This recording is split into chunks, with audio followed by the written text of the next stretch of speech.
종잣돈을 모으기만 해도 되는 겁니다. 그래서 어설프게 공부가 제대로 되지 않은 상태에서 무턱대고 투자를 했다가는 돈을 오히려 잃을 수가 있어요. 네, 안녕하세요. 부자되는 세상입니다. 제가 최근에 20대 후반 친한 동생하고 이야기를 나누는 시간이 좀 있었어요. 그 동생이 저한테 이렇게 얘기하는 거예요. 언니, 저 투자 시작하려고 하는데 지금 돈이 당장 없어요. 그리고 제가 지금 현재 들어오는 월급도 좀 적고 해서 언제 종잣돈이 모일지 모르겠어요. 그냥 적금 말고 주식이나 바로 코인을 시작해서 빨리 굴려야 되는 거 아니에요? 이 적금만으로는 한계가 있잖아요. 사실 투자 공부 전에 돈을 모으는 공부부터 먼저 해야 된다라고 제가 예전 영상에서도 한번 설명한 적이 있었는데요. 근데 이거를 가볍게 생각하고 건너뛰는 친구들이 제 주변에 생각보다 정말 많더라고요. 그래서 이렇게 영상을 찍게 됐습니다. 진짜 종잣돈만 여러분들이 제대로 모여도 사실 인생이 완전 달라지거든요. 그러니까 뭐 투자든 요즘 많이 하는 창업이든 뭐든 할 수가 있기 때문에 종잣돈을 모으는 게 중요한데요. 영상 끝까지 보시고요. 여러분만의 종잣돈 만들기 프로젝트 시작해보세요. 재테크를 눈덩이 굴리기에 보통 비유하죠. 스노볼 효과라는 게 있어요. 처음 눈덩이를 굴리기 시작하는 이 크기가 크면 클수록 모아지는 속도가 점점 빨라진다는 거거든요. 그러니까 지금 내가 쓸 거 쓰고 놀 거 놀면서 대충 모으시는 분들 많으실 거예요. 자, 눈덩이 크기를 갉아먹는 행위입니다. 종잣돈을 모으는 시기에는요, 내 생활을 얼마나 포기를 하고 얼마나 절약을 하면서 사느냐가 평생 투자 인생을 결정하는 거예요. 지금 1만큼 덜 쓰면 나중에 10만큼 더 풍요로워지게 되어 있어요.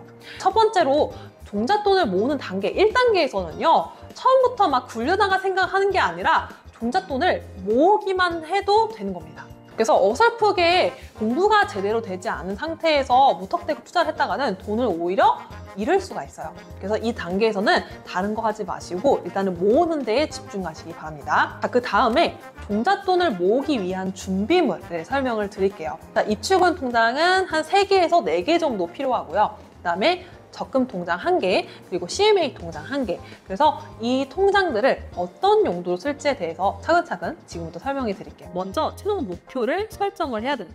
내가 언제까지 얼마를 모으겠다는 정확한 목표가 있어야 된다는 거예요.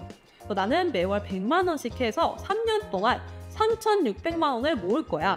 그리고 그 돈으로 전세를 끼고 아파트를 살 거야. 이런 식으로 준비를 해야 됩니다.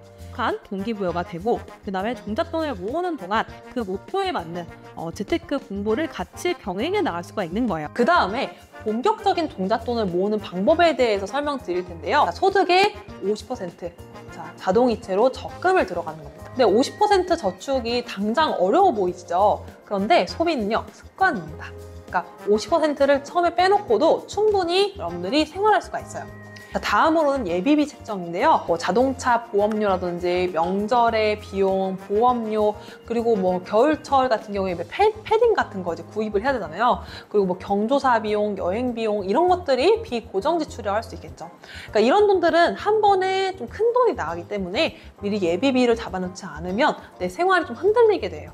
그래서 일정한 패턴으로 종잣돈을 모으는 것도 힘들어지게 됩니다. 그래서 1년 기준으로 이런 비용들이 얼마 정도가 되는지, 그러니까 작년 소비를 내가 참조를 해서 미리 책정을 해놓고요. 그렇게 해서 예비 비용을 잘 잡아 놓으시면은 내가 흔들리지 않으면서, 내 생활이 흔들리지 않으면서 생활을 해나가실 수가 있어요. 그리고 다음으로 또 중요한 게 보상 시스템이에요. 이 시기에는 분명히 보상이 있어야 됩니다. 사람이 좀 지칠 수가 있어요. 그래서 저도 마찬가지로 종잣돈을 처음에 제로에서 2천만 원 모을 때가 제일 힘들었거든요. 그런데 보상이 있다면 그걸 바라보면서 약간 위안을 삼을 수가 있어요. 마지막으로 이 모든 것을 관리할 수 있는 방법을 알려드릴게요. 바로 통장 쪼개기입니다. 우리는 종잣돈을 모을 때 보통 통장이 한 3개에서 4개 정도 필요하게 되는데요. 그래서 생활비 통장으로 먼저 월급이 들어오잖아요. 그러면은 여기서 각 통장을 나눠주는 거예요.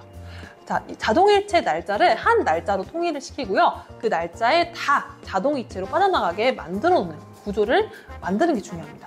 그래서 월급이 나는 25일이다. 그러면 그 다음 날인 26일에 각각 생활비, 그리고 적금, 예비비용, 여행비용으로 전부 다 한 날 한시에 빠져나갈 수 있도록 세팅을 해놓는 거예요. 생활비 통장으로 급여가 들어오고 나갈 것들이 다 빠져나가게 되면 생활비 통장에는 딱 생활비 목적에 돈만 남게 되겠죠. 네, 그리고 가장 마지막에 중요한 포인트.